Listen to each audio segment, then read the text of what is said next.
എല്ലാവർക്കും നമസ്കാരം. തിരുവനന്തപുരത്ത് ഒരു കേന്ദ്ര സർക്കാർ ജോലി നോക്കുന്നവർക്ക് പുതിയൊരു റിക്രൂട്ട്മെന്റ് വിളിച്ചിട്ടുണ്ട്. തിരുവനന്തപുരത്താണ് നിയമനം, സ്ഥിര ജോലിയാണ്. CSIR നിന്നാണ് റിക്രൂട്ട്മെന്റ് വിളിച്ചിരിക്കുന്നത്. ഓഫീസ് സ്റ്റാഫിന്റെ റിക്രൂട്ട്മെന്റ് ആണ്. നമുക്ക് വന്നിരിക്കുന്ന റിക്രൂട്ട്മെന്റിന്റെ കംപ്ലീറ്റ് ഡീറ്റെയിൽസ് നോക്കാം. 15/6/2026 വരെ നമുക്ക് ഓൺലൈനായിട്ട് അപ്ലൈ ചെയ്യാം. 15 ജൂൺ 2026 ആണ് ലാസ്റ്റ് ഡേറ്റ്. റിക്രൂട്ട്മെന്റിൽ വന്നിരിക്കുന്ന വേക്കൻസി മൾട്ടി ടാസ്കിംഗ് സ്റ്റാഫാണ്. 2 വേക്കൻസിയാണ് റിപ്പോർട്ട് ചെയ്തിരിക്കുന്നത്. 18,000 മുതൽ 56,900 വരെയാണ് സാലറി പറഞ്ഞിരിക്കുന്നത്. 33,840 രൂപ അപ്രോക്സിമേറ്റ്ലി ഒരു മാസം സാലറി ആയിട്ട് അലവൻസിലൂടെ കൂട്ടി കയ്യിൽ ലഭിക്കുന്നതാണ് എന്ന് പറഞ്ഞിട്ടുണ്ട്. 25 വയസ്സ് വരെയാണ് അൺറിസർവ്ഡ് ഏജ്. OBC കാൻഡിഡേറ്റ്സിന് 28 വയസ്സ് വരെ ഏജ് റിലാക്സേഷൻ ലഭിക്കുന്നതാണ് എന്ന് പറഞ്ഞിട്ടുണ്ട്. റിക്രൂട്ട്മെന്റിലെ ക്വാളിഫിക്കേഷൻ പറഞ്ഞിരിക്കുന്നത് 10ാം ക്ലാസ് ആണ്. ഡിസറബിൾ ക്വാളിഫിക്കേഷൻ ആയിട്ട് പ്ലസ് ടു ഉണ്ടെങ്കിൽ ഡിസറബിൾ ക്വാളിഫിക്കേഷൻ ആണ് എന്ന് പറഞ്ഞിട്ടുണ്ട്.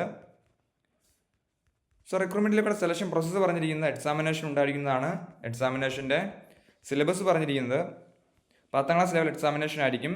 150 ക്വസ്റ്റ്യൻസ് ഉണ്ടാകും എന്ന് പറഞ്ഞിട്ടുണ്ട്.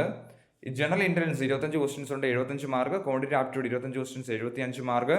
General awareness 50 question, 150 mark. English 50 question, 150 മാർക്കിനാണ് എക്സാമിനേഷൻ ഉണ്ടായിരിക്കുന്നത് പറഞ്ഞിട്ടുണ്ട്. റിക്രൂട്ട്മെന്റിലേക്ക് നെഗറ്റീവ് മാർക്ക് ഉണ്ടായിരിക്കുന്നതാണ്. ഒരു ക്വസ്റ്റ്യന് 3 മാർക്കാണ്. നെഗറ്റീവ് മാർക്ക് വരുന്ന ഒരു മാർക്കായിരിക്കും ഉണ്ടായിരിക്കുന്നത്. ഒരു ക്വസ്റ്റിൻ്റെ മാർക്ക് 3 മാർക്കും നെഗറ്റീവ് മാർക്ക് 1 മാർക്കുമാണ്. അപ്ലൈ ചെയ്യുമ്പോൾ 500 രൂപ ഫീസ് ഉണ്ട്. SC ST PWD ex servicemen women കാൻഡിഡേറ്റ്സിന് ഫീസ് ഇല്ല എന്ന് പറഞ്ഞിട്ടുണ്ട്.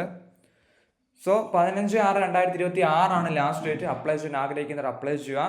എന്തെങ്കിലും സംശയം ഉണ്ടെങ്കിൽ കമൻറ്റ് ചെയ്യുക. താങ്ക്